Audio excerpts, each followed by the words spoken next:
Puji Tuhan, selamat pagi, salam damai sejahtera di dalam kasih Tuhan kita Yesus Kristus.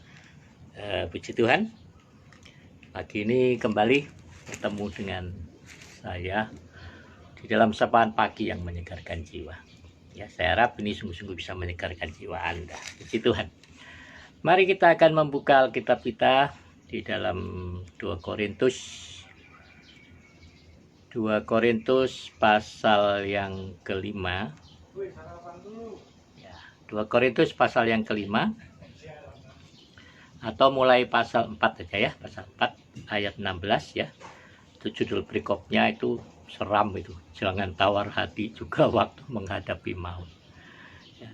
Sebab itu kami tidak tawar hati, tetapi meskipun manusia lahiriah kami semakin merosot, namun manusia batinia kami dibarui dari sehari ke sehari.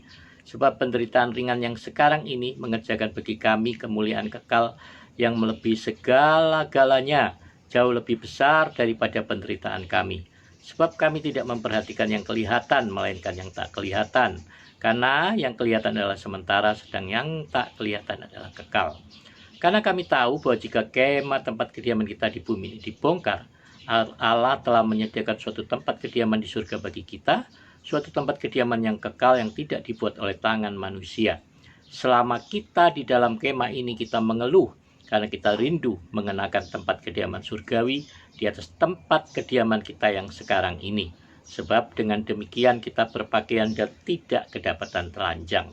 Sebab selama masih diam di dalam kemah ini, kita mengeluh oleh beratnya tekanan, karena kita mau mengenakan pakaian yang baru itu tanpa menanggalkan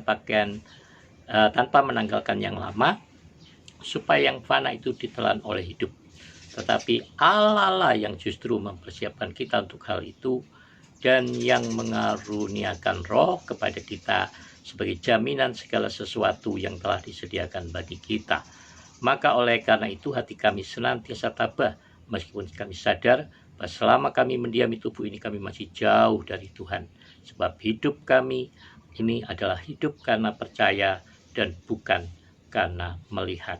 Tetapi hati kami tabah, tetapi suka kami beralih dari tubuh ini untuk menetap pada Tuhan. Puji Tuhan. Nah, Bapak Ibu Saudara, kita ini kadang-kadang orang Kristen itu lucu ya, lucu gitu.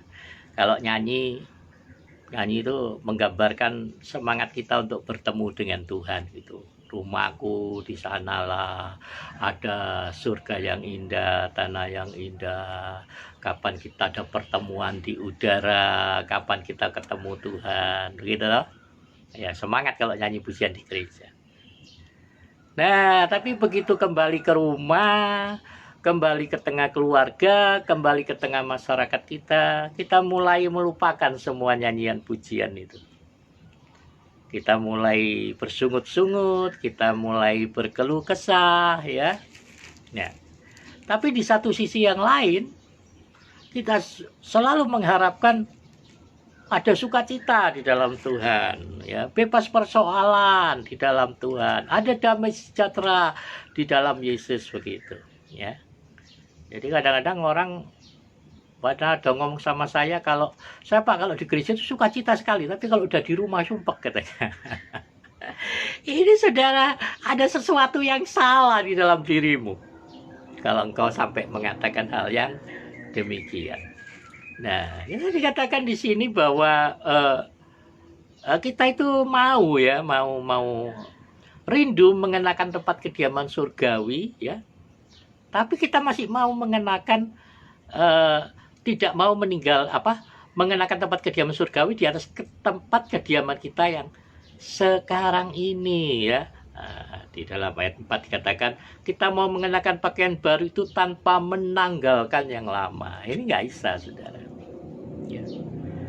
Memang kita masih dibatasi oleh tubuh ini, tapi jangan fokus perhatian kita pada pemuasan tubuh, saudara, pada pemuasan ego, pada pemuasan keinginan jiwa, keinginan daging. Kenapa? Karena itu tidak akan pernah terpuaskan, saudara.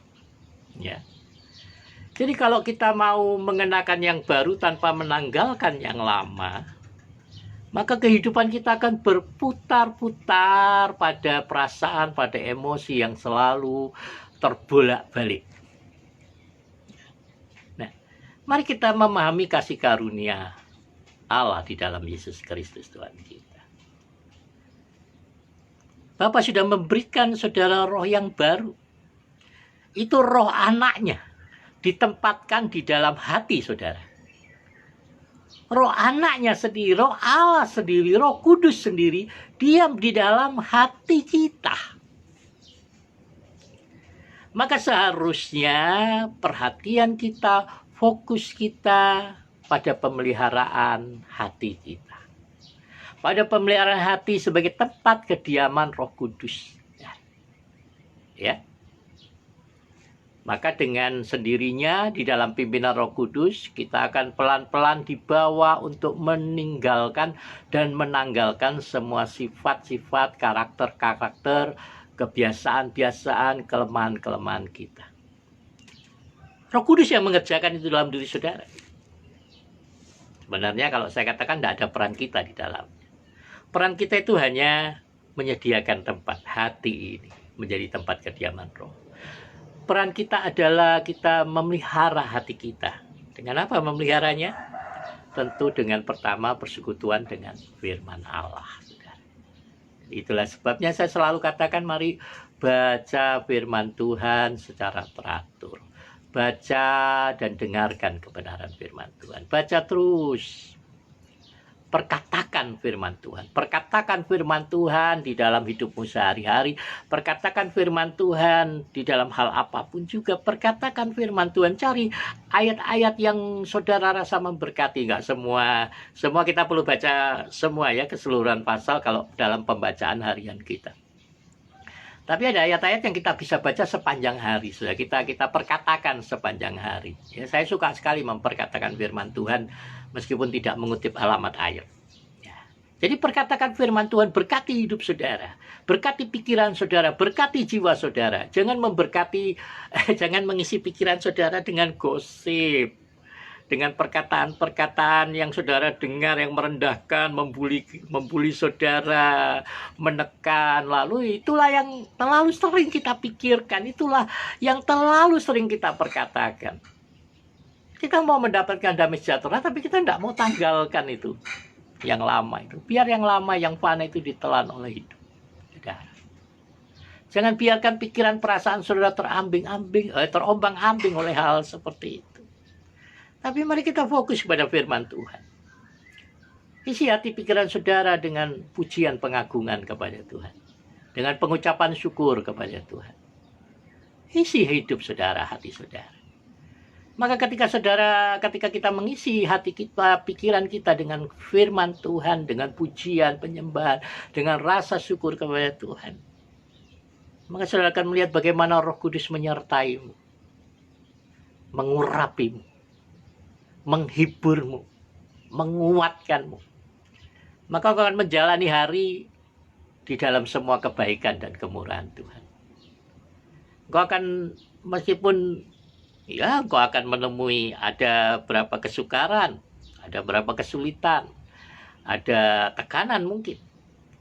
Tapi percayalah, itu semua tidak akan mempengaruhi pikiran. Itu semua tidak akan mempengaruhi hatimu. Engkau akan sungguh-sungguh menaruh pengharapanmu kepada Kristus. Karena ketika pikiran hatimu dipenuhi oleh firman Tuhan, maka Roh Kudus akan bekerja di sana. Dia akan mengubahkan perkataan-perkataan logos yang kau baca itu menjadi rema di dalam jiwamu. Dan kau akan terus semakin hari berjalan semakin kuat di dalam Kristus. Engkau tidak akan lagi memikirkan persoalan-persoalan. Tetapi engkau akan berani menyerahkan semua persoalanmu. Engkau akan berani menyerahkan semua kekhawatiranmu kepada Tuhan. Sebab engkau percaya bahwa Tuhan yang memeliharamu. Kalau engkau mempercayai seseorang, anak saya itu, waktu masih kecil-kecil ya, suka saya bawa jalan-jalan saudara ya. Satu kali saya ingat itu kami berjalan di Danau Cibodas itu ya, ada di Bontang itu, di Pupuk Kaltim itu ada satu taman namanya Cibodas saudara.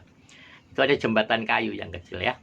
Saya menggandeng anak saya dan jembatannya itu seperti rapuh begitu, belum diperbaiki dari kayu-kayu asal, ya gitu ya. Lalu kami menyeberang, saudara.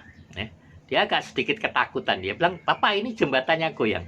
Saya bilang, "Nggak apa-apa, yuk Pak, ada papa. Nanti sekali saya jatuh, nggak apa-apa. Nanti kalau kamu jatuh, papa pegang, kamu nggak akan jatuh." Lalu kemudian kami berjalan melewati jembatan. Ya sedikit bergoyang, saudara. Saya memegang, dia memegang erat tangan saya ya. Dia memegang anak saya, memegang dengan kuat tangan saya. Lalu ya itu jembatan tidak jauh, saudara. Sungai itu hanya parit kecil ya, hanya sekitar 1 meter begitu. Nah, sesudah kami menyeberang, anak saya dengan sukacitanya berkata, Papa lihat, kita selamat sampai di seberang. Itu Papa tadi kan tidak jatuh sebab ya itu anak saya kecil ini. Dia katakan, kan saya pegang tangan Papa tadi kuat-kuat, jadi Papa tidak jatuh katanya. Itulah anak-anak, saudara, puji Tuhan ya. Nah, saudara, seringkali kita juga pegang tangan Tuhan dengan kuat, tapi sayang seringkali kita pegang dengan kekhawatiran, saudara. Kita seringkali meragukan bahwa Tuhan sanggup menolong kita. Kita terfokus kepada masalah kita terfokus pada kekhawatiran kita, sehingga kita melupakan bahwa tangan Tuhan itu bukan hanya cukup kuat, tapi sangat kuat untuk menjamin ya perjalanan kehidupan kita. Firman Tuhan katakan, orang benar itu biar kali 1000 kali jatuh tidak akan tergeletak. Ya benar? Ya, saya jatuh bangun di dalam pengiringan pelayanan saya kepada Tuhan, jatuh bangun di dalam karakter, jatuh bangun di dalam masalah-masalah. Tapi saya terus percaya, terus berharap, dan terus mempercayai kasih karunia Tuhan di dalam hidup saya, bahwa Tuhan tidak akan menghukum saya, bahwa Tuhan mengasihi saya, bahwa Tuhan memelihara hidup saya, bahwa Tuhan mengerti kelemahan-kelemahan di dalam hidup saya. Dan itu sungguh-sungguh menguatkan. Ya. Sebabnya kita juga harus belajar berkata-kata kepada saudara-saudara kita yang dalam kelemahan, ya. Perkatakan motivasi-motivasi, dorong mereka dengan firman Tuhan, dan jangan hakimi mereka. Jangan hakimi dengan perkataan-perkataan senada seperti ini. Oh, percuma kamu rajin ibadah, percuma kamu melayani, tapi kelakuanmu kayak gini ya. Itu jangan sampai itu terlontar dari mulut saudara untuk meskipun maksudnya benar untuk memotivasi saudara-saudara kita yang dalam kelemahan. Tapi doronglah mereka dengan kasih.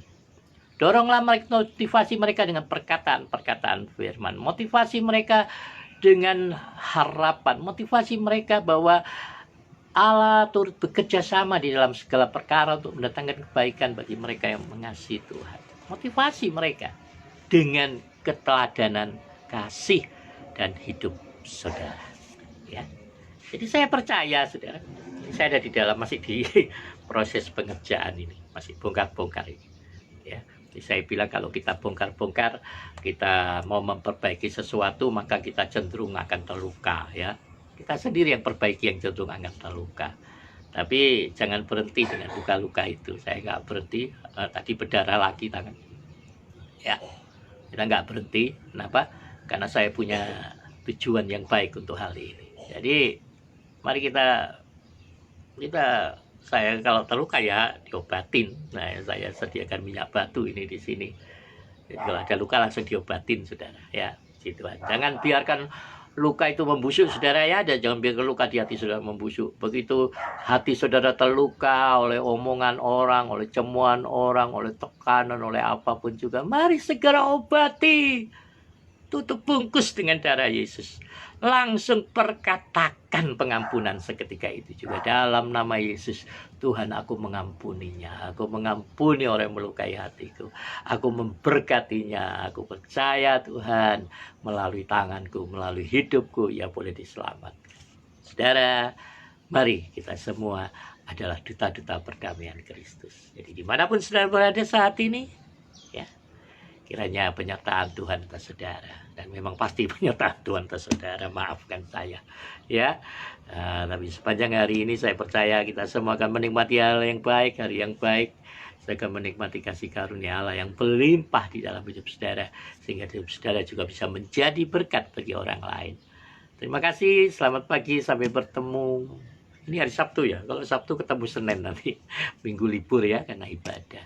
Puji Tuhan, Tuhan Yesus memberkati kita semuanya. Ya, salam sehat, salam sejahtera.